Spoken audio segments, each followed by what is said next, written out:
When most people, when they're born, they have a certain state of consciousness which they've reached for many lifetimes and various karma, reincarnation, and all of these experiences. But they've reached a certain state of consciousness. They're born into that consciousness generally. And then they go through life, they have all these experiences, and it appears that they're making all this motion. They're going through school and who knows, all this career and relationships, and maybe they get married, etc., etc., etc. And most people die when on their deathbed, when they finally translate, their consciousness hasn't changed. It's the same consciousness that they started with. It's really weird. It's kind of sad. So yeah, they learned how to be a really good lawyer, and they studied law, and they got married and had 4 kids and all this stuff. But their actual consciousness, their state of consciousness, has not really changed. You see this over and over again in life, especially, well, with myself. I don't know. I was going to say blessed, but it's not really a blessing. I've had the ability to, through working hard at it, had the ability to see into my own past lives, and frankly, sometimes the past lives of other people with permission in most cases. And it's pretty interesting. It's actually not that all that difficult, but can be a little dangerous. It can be very dangerous because it can be a real shocker.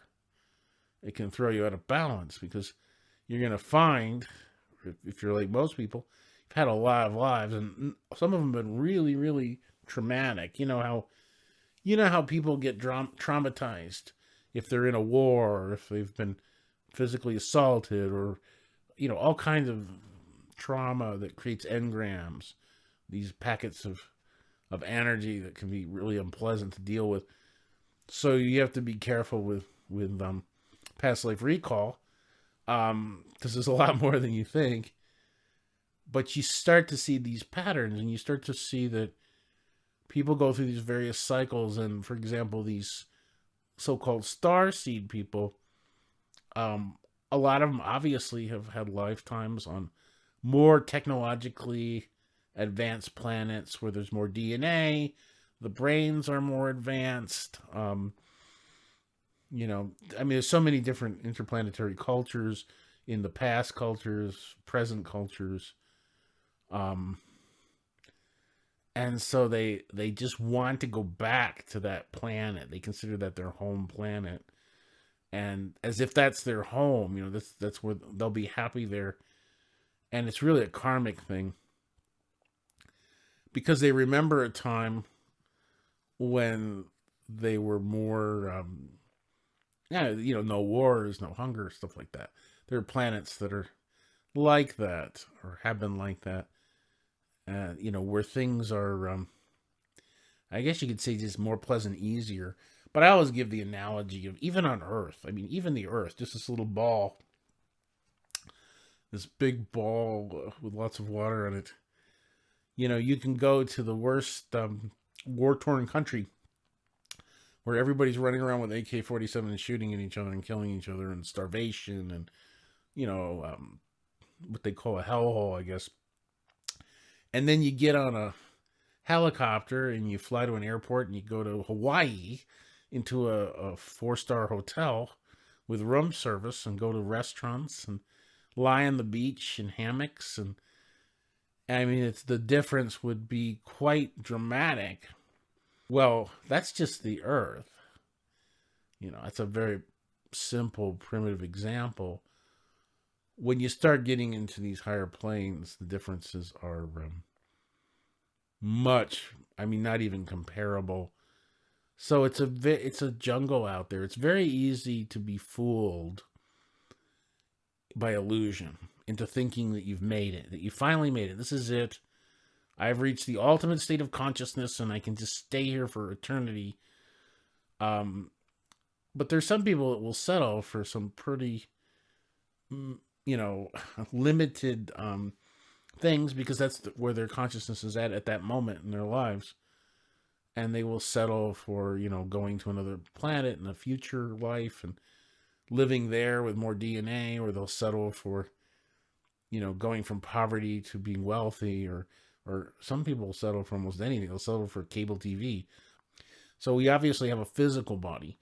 We also have an astral body. A lot of people confuse the astral body for soul. We have a causal body. It's the seed body. It's the area of memory. It stores a lot of our past lives. But it's a body. It's finite. But it lasts a lot longer than the astral, and the astral lasts a lot longer than the physical. We have a mental body, which is, and these correspond to the different planes that I mentioned. And then finally, we have this etheric body, which is a very, very fine sheath that surrounds soul. It's like the subconscious. It's the primitive mind. It's the last barrier that separates soul from its. It's the last filter that's placed around soul. So these are like Russian dolls, one inside the other, and then one inside that, and one inside that. So soul is extremely impeded by all these bodies, you see, because the vibrations are so low in the physical compared to soul's true home, you see. And so we're in enemy territory, basically. Soul is in enemy territory. So the idea, which can be achieved, is to get beyond these lower bodies, lower planes, by moving oneself in consciousness by their own volition into these higher states and having those experiences as soul. Soul has a 360-degree viewpoint. It's a particle of awareness. It's a point of awareness, and it doesn't require a mind, you see. It knows through seeing, knowing, and being. You see, I am, therefore I am. The mind and the lower bodies are constantly analyzing. They're machines. They are very, very, very complicated machines. Soul is the only part of us that's eternal. It's the only part of us that God is interested in. Now, the lower bodies have a purpose. Initially, they give soul experiences, but ultimately, in order to serve in the lower planes, and so all these tools, all these bodies, the physical body, the astral body, etc., they're all there to serve as vehicles for soul, so that soul can do whatever universal work it needs to do in the lower planes. But we have to become conscious co-workers. You see, until we become conscious co-workers, we're playing a game. You see, we're not conscious, so we're just doing what we think is the right thing to do. You see, we're not coming from the proper state of consciousness, and so we're subject to karma and reincarnation. So it's all about awareness, consciousness. So the bottom line is, this whole idea that we're in one place at a time is not actually true. We're actually on all of these different planes at the same time. But to be aware of that's another story.